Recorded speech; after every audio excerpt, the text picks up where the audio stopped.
Hi, Timo. Hey, good to see you. Timo Valtonen, CEO, co-founder of Flow Computing. How did you start such a company? Yeah, it's coming around great. So we started the company 2 years ago, 1st of March 24. So now been operational for 2 years, couple of months and couple of weeks. So it's coming around really good. So great progress, and it's been really exciting ride during those couple of years. And looking forward to the future. Everything is looking quite interesting out in the marketplace for us. What made you to start the company, and how do you see in 2 years? Yeah, we started the company with the notion that the CPUs are the weakest link in computing, central processing units in the computational stack. So at that time, there wasn't that much of a market interest, but what has happened during the last couple of months has sort of turned around the whole notion about the central processing units. So agentic AI is driving that forward. So because what happens with the agentic AI, so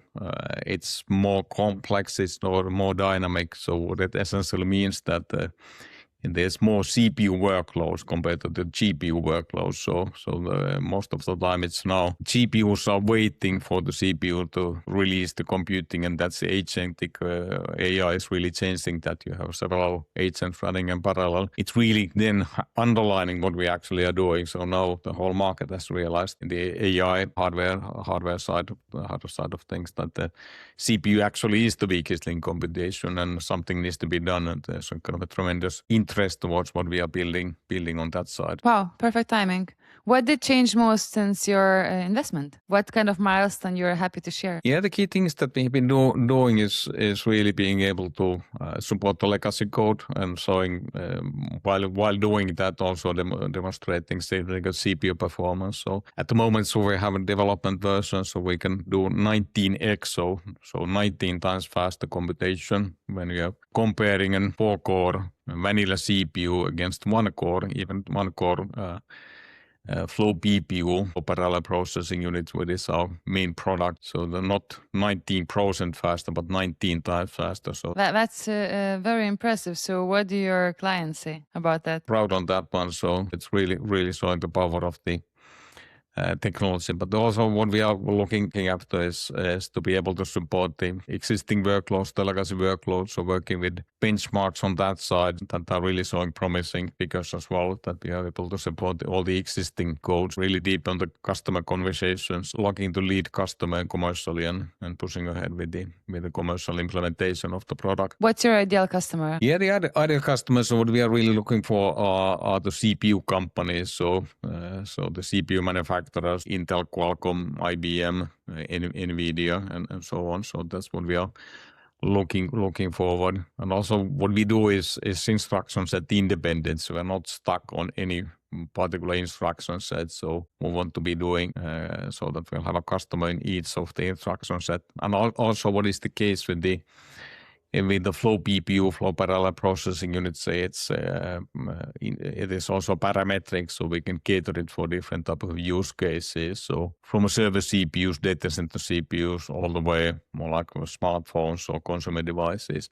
But essentially what we want to get started is a bit like on the data center side. So looking for data center cloud AI as the leading initial implementation.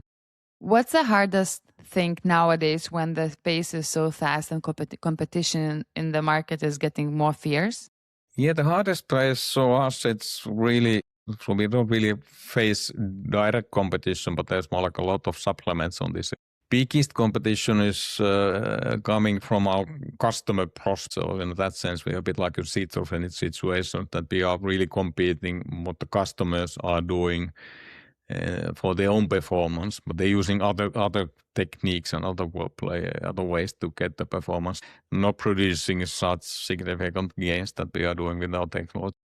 But in a certain way, what we are doing, underlying that, some of the internal people that, hey, your roadmap is perhaps not as good as it could be, so you're not doing as good of a job with the CPU performance. You could do more, so you could really make a leapfrog, jump on a different type of performance generation by utilizing our technology. And sometimes it's actually really hard to admit that, okay, hey, somebody who is external is having a better better capabilities. So would be biggest challenge for us is to really to find these visionary people within these big organizations that believe that hey, something disruptive needs to be continuing on this incremental improvement that you're having on CPU performance is not the way to go. So you need to have something better. So and then we are advancing with the companies that are really having those type of visionary thinking in their side. So Okay, it's solve way for the others, and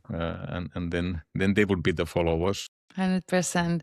So, how much AI are you integrating into your own company process? Yeah, increasingly so. It's getting more and more used. So we are using selectively AI across all the kind of different processes. For example, using that in marketing, marketing operations, LLM, HubSpot, Google Analytics, also then we have been using ChatGPT and all the other tools in the software development and the product development side. But we just recently took Claude Code the use alongside ChatGPT, and it's really boosting the software development. So what we are experiencing early days. So we're getting something like 20 to 25% improvement on software development productivity by just tapping into Claude Code. So it is a tremendous boost that we are getting from that one. And also, there's more and more reviewers getting the bottleneck, so not that much of the software development itself. So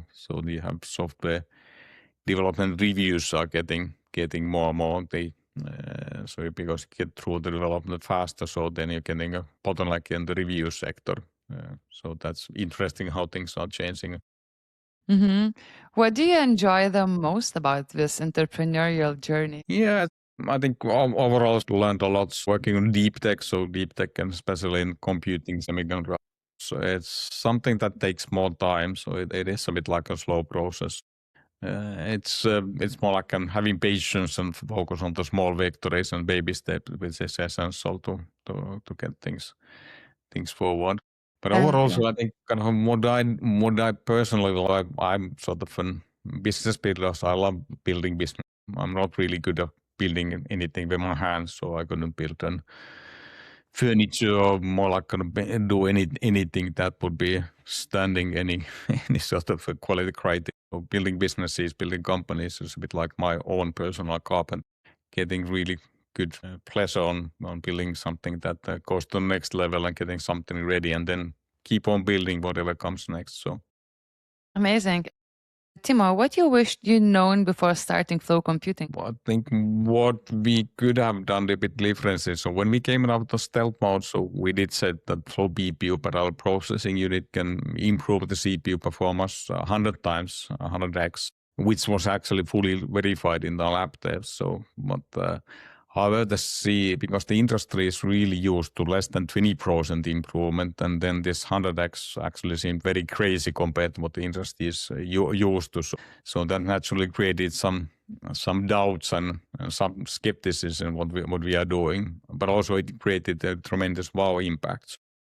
But more like in retrospect, so perhaps we could have taken a bit modest approach, perhaps kind of getting a bit less visibility and less recognition, but also generating doubt. So, but it's a hard balance to sort of how to play that one, how to get the impact, but also not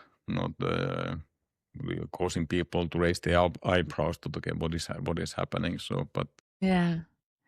All right. And final question. So you chose to go fundraising journey. What is important for you when it comes to investors and when you're going through the process? How do you choose the investor? yeah, it's a kind of two ways to dating process in a sense. So I have to be having the right chemistry and having the like personal relationships are really important as well. But it's being in deep tech side, so then this smart money understanding deep tech is essential as well. So it's totally different ball game than it would be in a software as a service type of a companies. So that's essential. I also kind of want to go deeper in the next funding round that we are targeting later this year. So especially looking for VCs that are heavily focused on the semiconductor computing industry, which will be then able to facilitate the go-to-market and bring a lot of these warm intros and networks. So what we also realized that then these semiconductor computing industry and the companies, it's a bit like a club. So you need to be part of the club, and if you're not in a club, so you're outside of the club. So we need to navigate our way into the club. So it's very small circles, even though we are speaking about huge companies and many of the leading tech companies in the planet.